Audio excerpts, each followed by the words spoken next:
Hey guys, welcome to Brian's Man Cave, episode 19.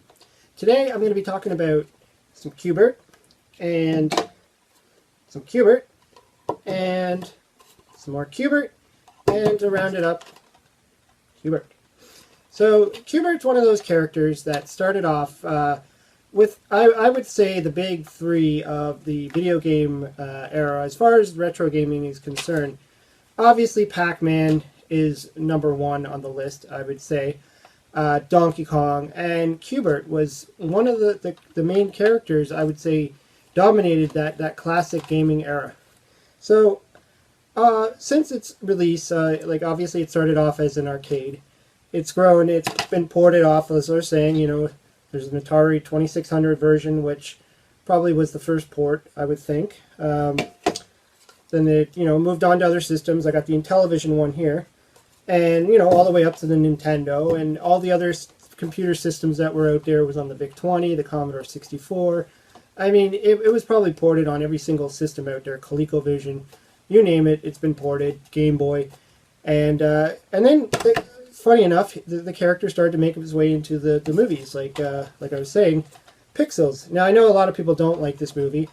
I disagree with a lot of what people say. I mean, sure, Adam Sandler is in it. And, he doesn't play his most obnoxious character, so I would say he kind of splits into three different characters depending on the movie he's in. But, I mean, I look around the characters, I look at what the movie was about, which to me was awesome. I mean, this was video games coming to life. And, frankly, the best scene in the movie, I think, is the Donkey Kong scene, because Donkey Kong's my favorite. But, I mean, having Q*bert as a main protagonist was kind of neat. And, I mean, they broke some rules. They made him speak, which was kind of weird, like he actually was speaking. But I guess they didn't want to have all those obscenities coming out of his mouth that didn't mean anything. Much like they did in Wreck-It Ralph, where they kept the character as he should have been. And, there was a cartoon, now that I think about it, when I was a kid. And I don't remember if he spoke or not. I mean, that'd be interesting to find out. I bet you on YouTube somebody's put the cartoon somewhere. But, I mean, anyways, so what I want to be doing is, for me, Q*bert has always been one of those games I always had a hard time playing. I enjoy playing it, but I always have a hard time, and I think it's just the way the physics work, just the way his angles are. And so I wanted to compare. I wanted to compare with the 2600 to the Intellivision version, because obviously you get a little bit more graphics, I guess, with the Intellivision. But you also have a completely different controller. You have a disc controller, whereas in the Atari, you got your standard joystick. And then also the Nintendo version, which now you have a gamepad. So 3 different styles of controls, 3 different games, 3 different look and feels. Okay, let's start off with the Atari 2600 version. Now, right off the bat, I'm finding that the controls to be a little tricky. I mean, whoops. We are going on all angles here. But, I mean, it's not that difficult. And I think it's just something that you just get used to. And I am using a classic Atari 2600 controller here. So, another thing I'm kind of noticing is the lack of enemies. I mean, that looks like Coily there. Because we do have different enemies. We have Coily, we have Ugg and Wrong Way, Slick and Sam, and I think that's it. So I see, I guess that's Slick and Sam. I guess I got rid of Ugg and Wrong Way, because I don't see them anywhere. I'm obviously playing terrible, but I was never a good Q*bert player to begin with. So. And then we have our escape discs over here, which I always find strange getting on. I have to kind of jump to that corner, and I just jumped off the pyramid, which I think I do a lot, and I don't know why. Let's just go down. So what I'm doing is I'm just pushing down, then I have to kind of angle them to the direction I want to go in and kind of push up or down, depending on which way I want to go.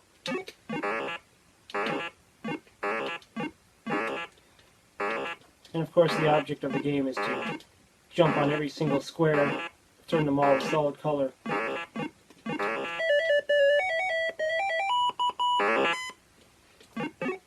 I mean, overall, the graphics aren't bad. You can make out Q*bert, you can make out the enemies. The disc is just a line, but, I mean, what do you want? The perspective is not bad. And I know they made a follow-up, Q*bert's Cubes, which I don't actually have, sadly. It's one of the more expensive Atari games. Whoops. Okay, now over to the Intellivision. Oh, we've got their 1983. Okay, so I'll start with, well, the board looks okay. I mean, it's blue. It's nice color. Q*bert's alright. He looks a little strange. But, I mean, you can see the enemies are all there. You can see it looks like we got Ugg and Wrong Way. The discs look neat. They're all spinning and they got all the colors going on there. But I mean, this is the Intellivision, to be fair. The graphic capabilities on the Intellivision were a lot better than the Atari. At least the games that were made for them anyways. I've seen some pretty good Atari games, so I wouldn't say they're all bad.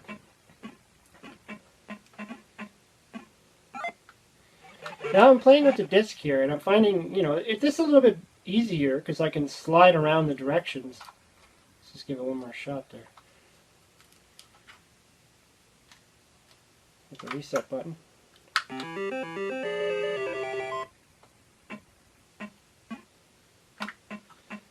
Doesn't feel like it's as responsive though. Seems like there's a slight delay. Oops.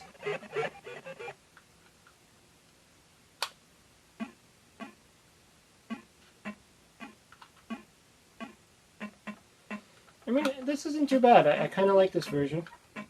I like the color scheme. I like that you have all the enemies. Coily looks neat. You got his explicit language right there. Now I know some of the enemies actually kill you and others just stun you. Not sure which ones do that. And I just lost. This one's a little harder, I have to admit. This one's a little harder. Okay, now we hit the Nintendo. Okay, so we got a title screen here. 1 or 2 players. I think I'm 1 player. Now this is interesting. This is an interesting concept because now we're using a gamepad, and they're giving us this option to kind of configure the gamepad the way you want to play it. Do you want to just push down and then he goes off to the side? Do you want to have it that it's so I can hit the B button and say, no, I want upright for the movement, or I want just right or right up. So you can really customize the way you actually want to play it.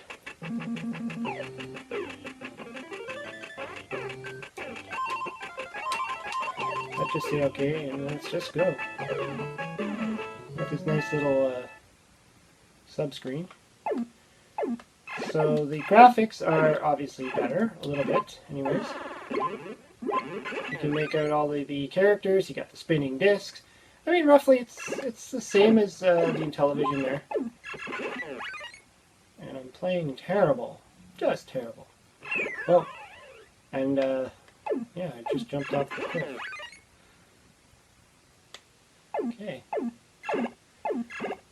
I think it's because I set it to... Oh man, that was bad. Let's continue that. Yes, it's because I set it to be a down, push down, instead of the corner. Now with a gamepad, I'm kind of used to hitting that diagonal direction.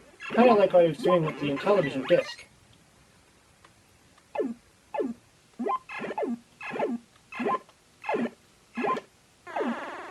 Oops.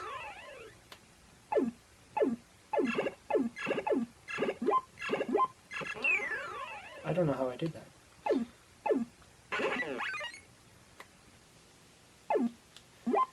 I find it really difficult to get to the top. Well, I guess I just no good at this game. Let's just take the disc for a spin. Okay, so there you have it. As you can see, I'm still not good at the game. I always had a hard time with this game, and I think it's just the angles that I have to play it at. And that was probably always what the challenge was with this. I mean, the game has to have some kind of difference. I mean, people probably didn't want to keep seeing games like Pac-Man all over the place, you know, dot gobbling games and maze games, and you know, Donkey Kong was a nice change from that, and then Q*bert was a completely different change. And I think that was one of the good things about the video games of that era, was a lot of the popular arcade systems had a completely different style of gameplay. You didn't find that you were playing the same games over and over again on different systems. You were playing like completely different games with really different characters out there, like way out there characters too. Like you didn't just have the, you know, the traditional games like you ended up on the Nintendo, where it was a lot of you know, like the first-person shooter styles, or the Super Mario styles, or you know, it was just, everything was different. They were colorful, and they were challenging. They're hard. They're not easy games. But yeah. Anyways, I would have to say, I thought the Intellivision one was great. I like the Intellivision one. Obviously, the Nintendo version, having that option to configure the joypad to the way you want to play the game was a nice touch. And you know, I guess they had to do something to the Nintendo version to kind of, you know, spice it up to make it you know, modernized, I guess. And the Atari one is not bad. I mean, it's very simple. I would probably be able to play this one a lot easier than the other two, because you know, you have less enemies. You know, it's an easier board. But I kind of like the Intellivision one. I would say obviously the Nintendo one would be, if you really want to get into Q*bert, you're going to want to play the Nintendo one. Anyways, I hope you liked the episode. Let me know what you think of Q*bert. Let me know what you think of Pixels. Did you like the movie, or did you hate the movie? I liked it. But then again, I'd probably like anything if you throw the classic video games in there. And, you know, hope you subscribe, and talk to you later.